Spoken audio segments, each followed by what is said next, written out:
आम बजट पेश होने को लेकर काउंटडाउन शुरू हो चुका है। अगले हफ्ते मंगल को यानी 23 तारीख को वजीर खजाना निर्मला सीतारमण बजट पेश करेंगी। बजट मुल्क का होगा, आम लोगों का होगा, लेकिन हर बार की तरह इस बार भी टैक्स पेयर्स की इस पर खास नजर रहेगी। फिलहाल टैक्स पेयर्स के पास ITR के दो ऑप्शन हैं, old and new tax regime. लेकिन सरकार का पूरा फोकस न्यू टैक्स रिजीम को पॉपुलर बनाने को लेकर है। इसके बावजूद न्यू टैक्स रिजीम को लेकर रुझान में काफी कमी देखी जा रही है।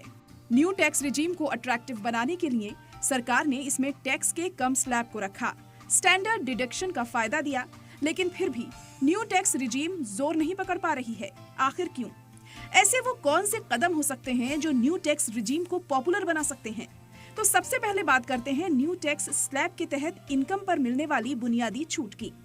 फिलहाल बुनियादी छूट की ये लिमिट 3 लाख रुपए तक है।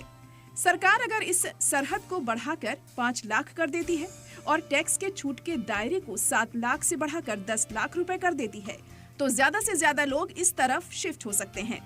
वहीं नई टैक्स रिजीम के तहत टैक्स पेयर्स को होम लोन इंटरेस्ट पर कटौती की सहूलियत दी जाए, तो न्यू टैक्स रिजीम को और अट्रैक्टिव बनाया जा सकता है, क्योंकि ज्यादा से ज्यादा लोग होम लोन लेने के चलते इनकम टैक्स में छूट पाने के लिए ओल्ड टैक्स रिजीम को चुनते हैं।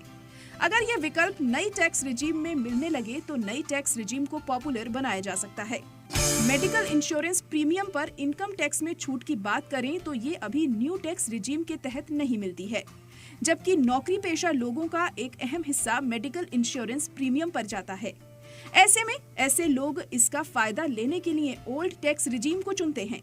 ऐसे में ये सिस्टम न्यू टैक्स रिजीम में लागू करने से लोग इस तरफ अट्रैक्ट होंगे।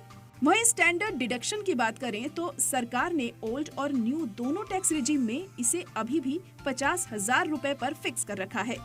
अगर सरकार नौकरी पेशा लोगों को न्यू टैक्स रिजीम में शिफ्ट करना चाहती है तो इसके स्टैंडर्ड डिडक्शन के दायरे को बढ़ाना होगा और इसे बढ़ाकर 1 लाख रुपए तक करना होगा। स्टैंडर्ड डिडक्शन बढ़ोतरी न्यू टैक्स रिजीम के लिए गेम चेंजर साबित हो सकती है। वहीं ओल्ड की तरह न्यू टैक्स रिजीम में भी नेशनल पेंशन सिस्टम यानी NPS में कंट्रीब्यूशन देने पर इनकम टैक्स में सरकार छूट दे तो नया टैक्स सिस्टम को मकबूल बनाया जा सकता है। इससे NPS का दायरा बढ़ेगा सो अलग। ये कुछ जनरल से पहलू हैं जो न्यू टैक्स रिजीम को बढ़ावा देने में कारगर साबित हो सकते हैं। ब्यूरो रिपोर्ट, सलाम TV।